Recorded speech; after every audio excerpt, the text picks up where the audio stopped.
History is full of firsts. That's one small step for man, one giant leap for mankind. Many of those firsts shaped our way of life.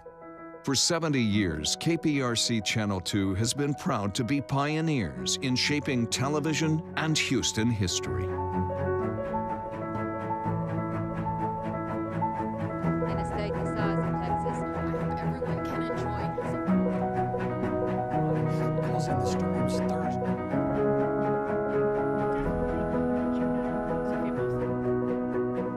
Minutes before 9 o'clock, the crews here telling me. This is the first time in a long they haven't let it. As soon as some of your Isn't it good to work for a place that has a sense of history? And indeed it is. See, taking the president from Spring to College Station following his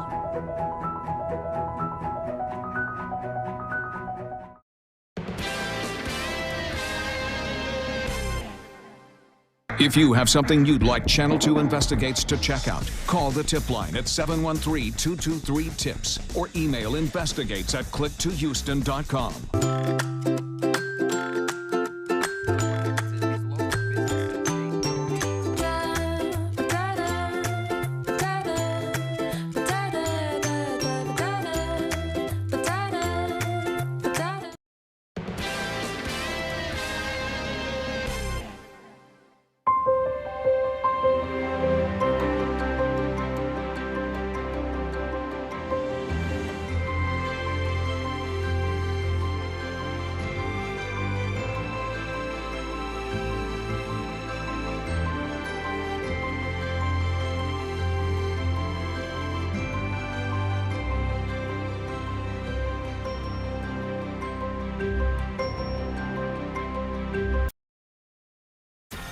Live from KPRC, this is Channel 2 News at 4. Now at 4, a third person dies after the building explosion in northwest Houston that damaged hundreds of homes. What we've learned about the victims. Plus new evidence in the case of a truck that hit and killed a person riding a motorized scooter. And the traffic alert you need to know about. The big weekend closure happening once again on the West Loop and Southwest Freeway. We're following breaking news from the Heights, where firefighters are battling a house fire. Sky 2 is live over Laird and West 14th Street. A plume of smoke was coming from the home, could be seen all across the Heights this afternoon. No word if anyone was inside that home or if anyone has been injured.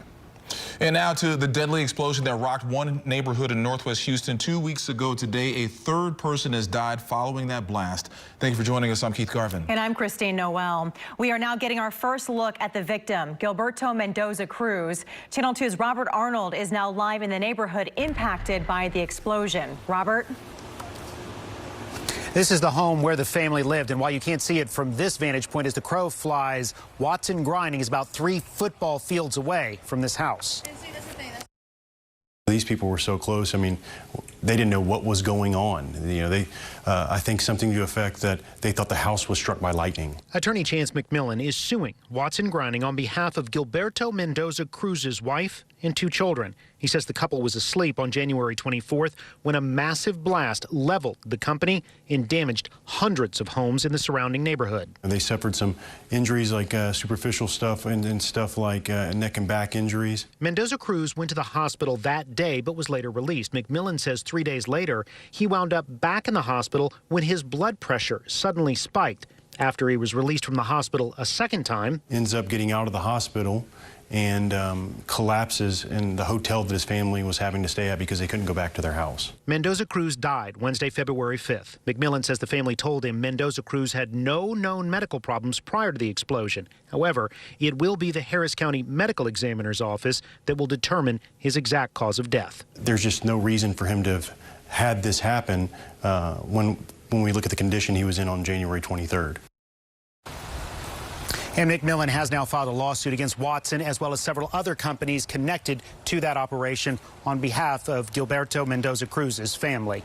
Reporting live from Northwest Houston, Robert Arnold, KPRC, Channel 2 News. Robert, thank you. New surveillance video now into the newsroom of a truck police say hit and killed a person who's riding a motorized scooter. We've been following this story since our newscast at 10 o'clock last night. Now we have a look at the accused driver of the truck who is facing charges in connection to the crash. Channel 2's Hannah McKenzie is live in Southwest Houston where all this happened. Hannah. Yeah, that's exactly right. And if you take a look down here, you can still see those divots left behind by that truck here on the side of Bel Air Boulevard. I'm told the driver jumped the curb and then hit the victim and drug him several feet before finally coming to a stop next to this bush. Surveillance cameras at a nearby business capturing the pickup truck seconds before impact. An individual in a truck was driving over the speed limit, about 45 to 50 miles an hour, and just left the roadway. Sean Tier with the district attorney's office telling us the driver, 57-year-old Carlos Lopez Obispo, jumped the curb, hitting and killing a man in a motorized wheelchair. I saw the poor guy landing on the floor, on the sidewalk. First responders asking Estela Rodriguez for a blanket to cover the victim. She says he was wearing a hospital gown and had hospital bracelets and paperwork, as if he'd just been released. He was laying on the floor and blood was coming out of his legs. I think he was hitting on his legs and on his stomach too. So I saw blood coming out and he was unconscious. The man behind the wheel, Lopez Obispo, is now charged with intoxication manslaughter. Additional charges are pending. We're going to look for what his blood alcohol concentration is going to be, and we believe as right now, it's about double the legal limit.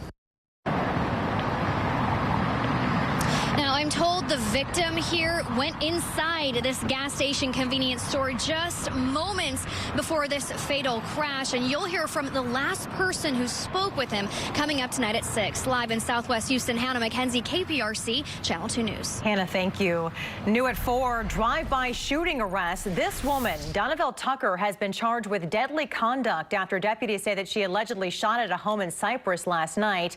According to deputies, Tucker reportedly shot into the house on Sagebrush Valley Lane in Indian Desert and then drove off. No one inside the home was harmed. Neighbors were able to give deputies a description of her vehicle, and Tucker was arrested 2 blocks away about 20 minutes later. Now to a traffic alert set to affect many drivers this weekend. Another closure on the West Loop at the Southwest Freeway. Yeah, you saw it last weekend, and it happens again tonight at 9 o'clock. Channel 2's Roseanne Aragon joining us live with more on this. Roseanne? That's right. As you can see, we're joining you from the road where you may have to make some changes because of these major closures.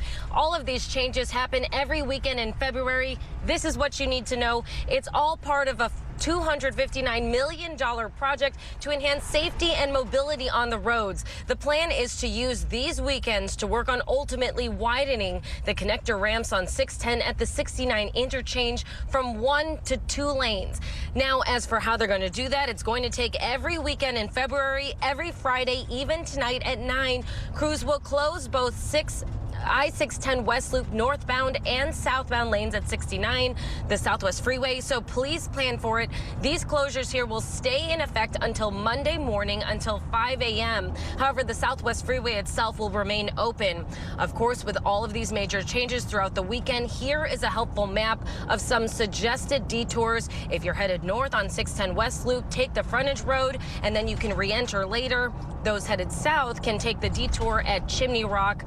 Of course, this is a lot of information. I'll make sure to have all of this information and your detour options on our website, clicktohouston.com, and also on my social media. So good luck, everyone. Please drive safely. Reporting to you live from our storm tracker, Roseanne Aragon, KPRC. Channel 2 News. All right, Roseanne, thank you. And you can see from that picture right there, a beautiful sunny day and warm. Yeah, happy Friday, especially after that cold front yesterday, Frank. It's almost the weekend and it's beautiful. I mean, it was 33 degrees this morning. Cold. I know, freezing in Conroe. It was chilly stuff. So we turned out beautiful, though. Look at that sunny sky. Triangle Energy camera, Williams Tower couldn't be nicer. 72, 71. Southwest winds 18, 10, 14 miles an hour. That's always a nice, dry, warm wind for us, and certainly we're feeling it tonight. And it's going to continue to be pleasant as you head out with the dog. 70 at 6, 66 at 7, 62 at 8, all under clear skies. So mild. It gets a little cool overnight, but it stays nice and clear. In fact, I'm not looking for much rain over the weekend. There's a chance. I'm going to show you the FUTURECAST. There's a chance on Saturday. You might see a little spritz. Look at that. Maybe 5–10%. That's it. I think it's all in all going to be a really nice day. On Sunday, better chances, and those continue to go up as we move into the week ahead. So coming up, a beautiful beautiful date night. Rain chances for next week. I have some brand new model runs on the whole week. We're going to go all the way into Valentine's Day, so stay with us. And a new hurricane forecast is out. I'm going to share that with you in our next half hour. Keith? All right, we'll see you soon, Frank. Thank you.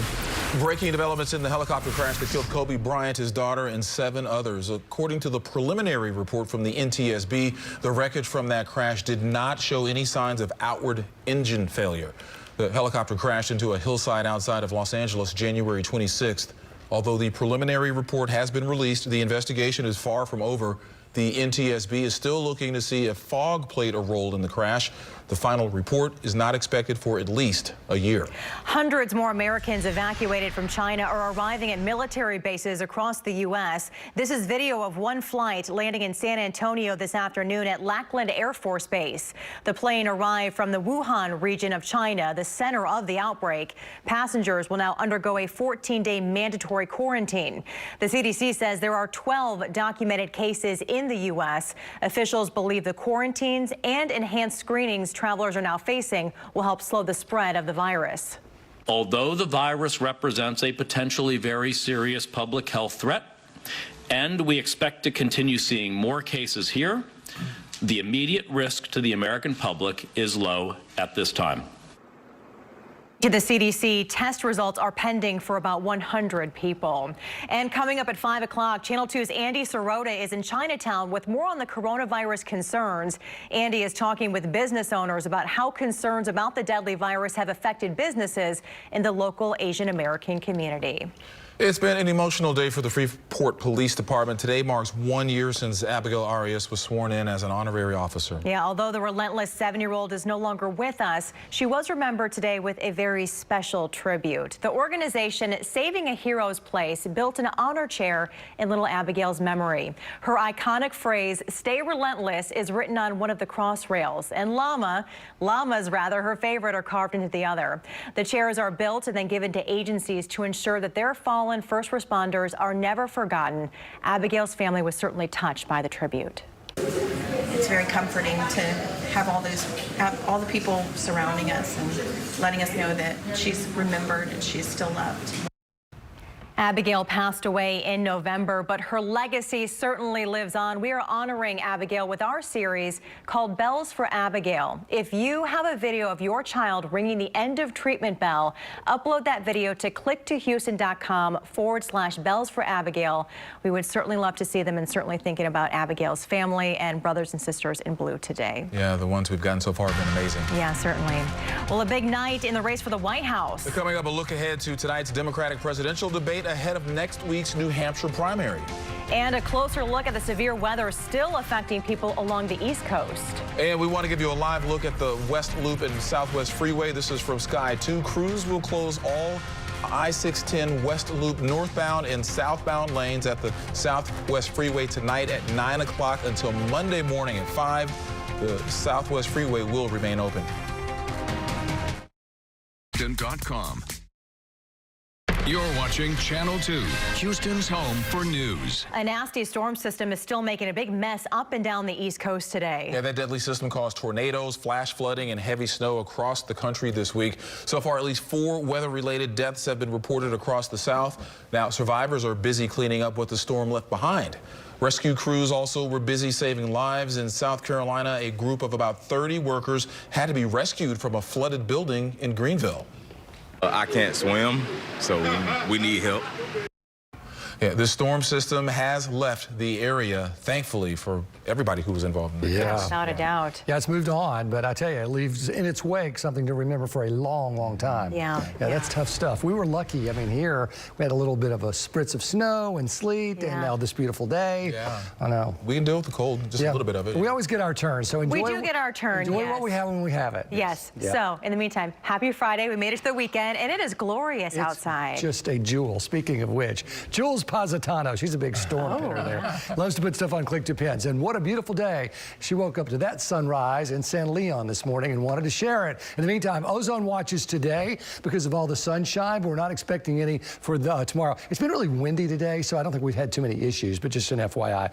Tree pollen, cedar and elm, both on the board. Some low mold spores, but that's about it. 71 right now. South-southwest winds at 13. It is dry out there. Galveston, absolutely beautiful. Look at that. Folks, I love it when you can put on a long sleeve shirt and walk on the beach. It just feels like a whole day, like New England or something. I know, gorgeous. 69 degrees, 16-mile-an-hour wind. So these upper 60s and low 70s, pretty common all across the board. You can see these dew points way down in the 30s, which just indicates that the temperature would really have to fall to even produce a cloud. The humidity, 27, 30, 29%. It's nice, it's dry. Southwest winds, but they are, as I said, strong. 18, 12, 13 miles an hour. Look at these gusts. 28, 24, 26 miles an hour, 25 there on the island. The good news is once we get to sunset, things will begin to die down. So it'll be a fairly quiet night. Temperatures falling into the 60s by 7, 60 at 8 and 9. And then we're right around the 50s to lows in the low 40s, or at least to the north, 42, 41, 43, 48 at Bush, 53 downtown, 54 down in Pearland. So the farther north you go, the cooler it's going to be into the overnight. Tomorrow, we warm nicely again, right up into the low 70s, just like we did today. Could be